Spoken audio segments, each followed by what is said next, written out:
Mẹ tôi là một người cực kỳ hay cãi. Nói gì với bà cũng có thể bị bắt bẻ và cãi lại. Tôi bị hen suyễn. Bác sĩ nói không được ngừng thuốc, nhưng mẹ tôi nhất quyết không nghe. Thuốc tây không có tác dụng đâu, toàn là thuốc chứa hormone thôi. Sớm muộn gì cũng sẽ hại chết con. Con hãy uống thật tốt mấy loại thực phẩm chức năng mẹ mua cho. Chỉ cần nửa tháng là có thể chữa khỏi viêm mũi và hen suyễn của con. Tôi không cố gắng thuyết phục bà nữa, hen suyễn không thể tùy tiện ngừng thuốc được. Rất dễ xảy ra tai nạn. Nhưng mẹ tôi hoàn toàn không tin. Trong nhóm chat của chúng tôi có một cô bị hen suyễn hơn 10 năm. Cô ấy chỉ uống thực phẩm chức năng trong nửa tháng. Giờ đã hồi phục như chưa từng bị bệnh. Hơn nữa các chuyên gia cũng đã nói, thuốc tây gây tổn hại lớn nhất cho cơ thể. Thực phẩm chức năng của chúng tôi còn được cấp bằng sáng chế quốc gia đấy. Kết quả là tối hôm đó, không có thuốc, tôi suýt chết ở nhà. Sáng hôm đó, mẹ tôi lại nhất quyết tranh luận với tôi. Bà nói thuốc tây không có tác dụng, bà còn không ngừng giới thiệu thực phẩm chức năng cho tôi. Mà những thứ đó tôi thậm chí chưa từng nghe qua. Trên bao bì sản phẩm còn ghi rõ ràng là kẹo ép viên. Nhưng bà vẫn tiếp tục cãi với tôi, từ sáng đến tận lúc đi ngủ.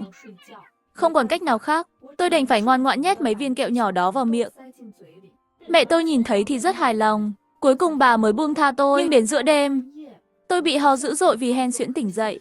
Tôi lật cối tìm thuốc, nhưng phát hiện thuốc đã biến mất. Tôi vội vàng vịn tường, lục tung từng góc nhà lên. Cuối cùng, tôi tìm thấy thuốc trong thùng rác bếp. Nhưng nó đã bị mẹ tôi nghiền nát thành bụi.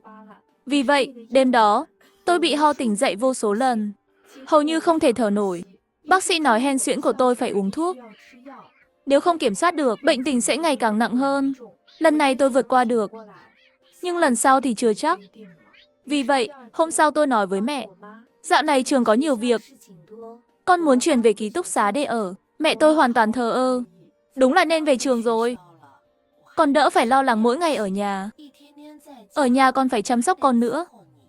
Sợ bà không nghe rõ, tôi nhấn mạnh lại một lần nữa. Giáo viên giao cho mấy bài tập nhóm. Những ngày này tôi phải ở lại trường. Biết rồi, tôi đâu phải người điếc. Con không về thì tôi còn nhàn hạ. Lúc chuẩn bị đi, mẹ tôi nhét hết đống chai lọ vào ba lô của tôi. Bà dặn tôi ăn thêm vài viên. Tôi bất lực gật đầu. Mẹ tôi chính là như vậy. Chỉ sống trong thế giới của riêng bà ấy. Ngay khi trở lại trường, tôi lập tức bỏ tất cả đống đó vào thùng rác. Sau đó tôi mua lại thuốc. Trong trường mọi thứ yên ổn, 3 ngày trôi qua. Tình trạng bệnh của tôi thực sự ổn định hơn nhiều. Nhưng không biết có phải tác dụng phụ của thuốc hay không, tôi trở nên rất cáu kỉnh. Tối thứ 5, mẹ tôi gọi điện thoại cho tôi. Bà nghe có vẻ rất lo lắng. Con cái gì cũng không nghĩ tới mẹ. Trường học gần nhà như vậy. 3-4 ngày mà cũng không chịu về à? Sao tôi lại sinh ra đứa con không biết về nhà thế này chứ? Tôi đã nói là có bài tập nhóm. Tạm thời ở lại trường thôi. Nhưng mẹ tôi hoàn toàn không nghe. Bận cũng không thể về ăn cơm sao? Mẹ vất vả nấu cả bàn đồ ăn. Con không về ăn. Mẹ còn cố ý mua món con thích ăn. Một khoảnh khắc, tôi cảm thấy buồn nôn khó tả. Thậm chí tôi nghĩ, liệu bà có phải mắc chứng khó hiểu từ bé không? Chứng khó hiểu của bà chỉ dành cho mình bởi vì tôi chỉ có thể dựa dẫm vào bà. Cho nên bà chưa bao giờ tôn trọng và hiểu tôi. Mẹ tôi chưa bao giờ thật sự quan tâm đến cảm nhận của tôi. Nghĩ đến đây, tôi cũng không kiềm chế được nữa. Có phải mẹ nghe tôi nói gì không vậy? Dù tôi có giải thích cẩn thận, mẹ sẽ mãi không hiểu sao? Tôi đã nói với mẹ bao nhiêu lần rồi, tôi có việc, không về nhà.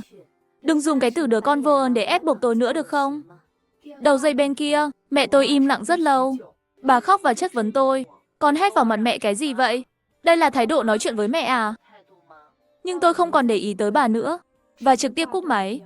Ba mẹ tôi ly dị từ lâu rồi. Hồi nhỏ, mẹ đối xử với tôi như người xa lạ. Sau này khi tuổi tác lớn hơn, bà nhận ra chỉ có thể dựa vào tôi để chăm sóc bà. Thế nên bà nhất quyết đón tôi về từ nhà bà nội. Ban đầu tôi vẫn vui vẻ.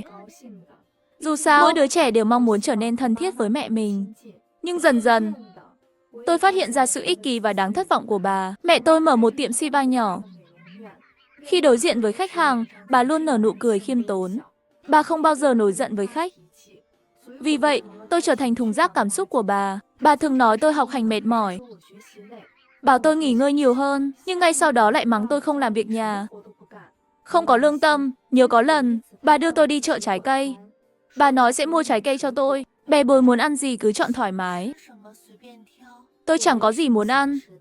Ngay lập tức bà tỏ ra không vui. Con này, sao cái gì cũng không cần thế? Mẹ đã bảo rồi, đừng lo về tiền. Mua vài loại trái cây thì mất bao nhiêu tiền chứ? Vì vậy, tôi chỉ vào của táo đang giảm giá. Vậy thì mua táo đi. Nhưng bà lại trực tiếp bước tới quầy chuối. Táo ăn ngán rồi. Chuối này tốt thế. Hay là mua chuối đi. Mỗi lần đều như vậy. Trông như thể bà trao quyền lựa chọn cho tôi. Nhưng thực tế tôi chưa bao giờ được chọn. Sau đó những quả chuối ấy nằm trong tủ lạnh rất lâu. Chúng xuất hiện những chấm đen nhỏ. Vẫn chưa ăn hết. Mẹ tôi mắng tôi, con này. Sao không nói sớm? Con chỉ cần nói không thích ăn chuối. Mẹ đã mua táo rồi mà. Lúc đó tôi vẫn cố gắng phản bác mẹ.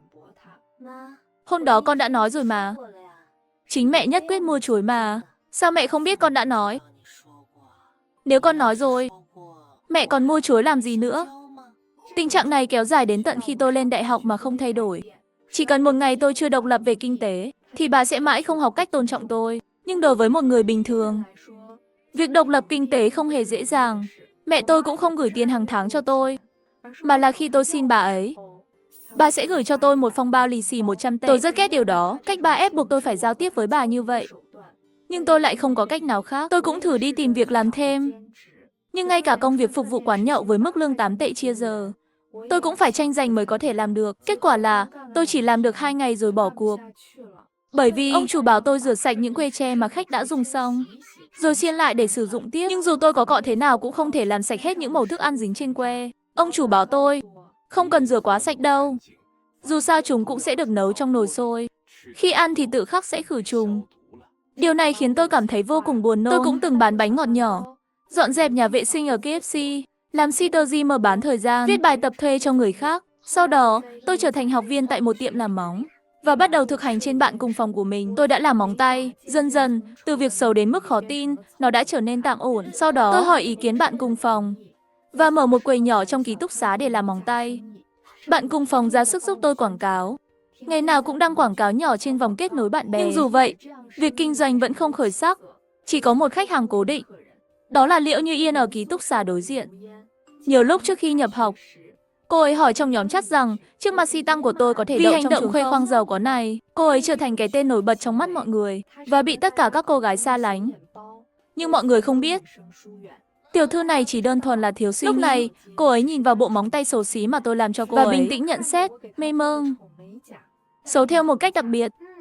Nhìn quen rồi cũng khá ổn. Ban đầu tôi nghĩ đó chỉ là lời xã giao. Sau đó tôi mới nhận ra gu thẩm mỹ của cô ấy thật sự không giống người thường. Liễu Như Yên cũng có tính khí rất nóng này. Cô ấy nghe nói tôi chỉ lấy 10 tệ cho một lần làm móng. Với vẻ khinh thường, cô ấy đưa thêm 500 tệ. Cả 3 tiếng đồng hồ chỉ lấy 10 tệ à? Cậu kiếm kiểu gì vậy? Cậu không đủ tiền ăn cơm mà. Hay đang làm từ thiện vậy? Không biết có phải vì dáng vẻ nghèo khổ của tôi. Cô tiểu thư giàu có đặc biệt quan tâm đến tôi. Cô ấy thường viện cớ rằng quần áo mua online bị nhỏ, rồi chê bai và nhét vào lòng tôi. Hoặc là mua rất nhiều đồ ăn vặt. Nói rằng sắp hết hạn, không ăn kịp, rồi đưa hết cho tôi. Bạn cùng phòng mẫn mẫn bênh vực tôi. Cô ta có chút tiền liền khi người khác à? Muốn vứt thì vứt đi chứ. Sao lại nhét cho cậu? Cậu bị coi là thùng rác à? Tôi giải thích. Cô ấy đối xử với tôi rất tốt mà. Tôi không cảm thấy cô ấy khinh thường tôi. Là các cậu nghĩ quá rồi. Mẫn mẫn nhìn tôi một cái, rồi im lặng không nói gì nữa. Trong mắt họ, hành động của Liễu Như Yên chẳng khác gì bố thí. Nhưng tôi lại không để tâm đến điều đó. Liễu Như Yên miệng thì sắc nhưng lòng dạ mềm yếu. Đối xử với tôi rất tốt, còn mẹ tôi lại nghĩ tôi không xứng đáng. Ngay cả quần áo cũng bắt tôi mặc đồ cũ, trong khi bà ấy tự mua áo khoác hơn 1.000 tệ. Nghĩ đến đây, tôi thầm thề, một ngày nào đó, tôi cũng sẽ mặc những bộ đồ như vậy. Kể từ khi tôi kiếm được một ít tiền từ tiểu thư giàu có, tôi không còn muốn về nhà nữa. Và cũng không chủ động nhắn tin cho mẹ tôi. Chúng tôi rơi vào trạng thái chiến tranh lạnh. Gọi là chiến tranh lạnh. Thực tế là mẹ tôi đơn phương áp dụng bạo lực lạnh với tôi. Lúc đó tôi đã gửi tin nhắn cho bà 3 ngày liên tiếp, nhưng bà hoàn toàn không trả lời. Trái lại, bà rất tích cực trên vòng kết nối bạn bè. Sau đó tôi cũng ngừng gửi tin nhắn. Bà nghĩ rằng tôi chắc chắn sẽ phải mở miệng xin tiền sinh hoạt, nên cũng không vội vàng gì. Tiếc rằng 500 tệ mà Liễu Như Yên thưởng cho tôi vẫn chưa dùng hết.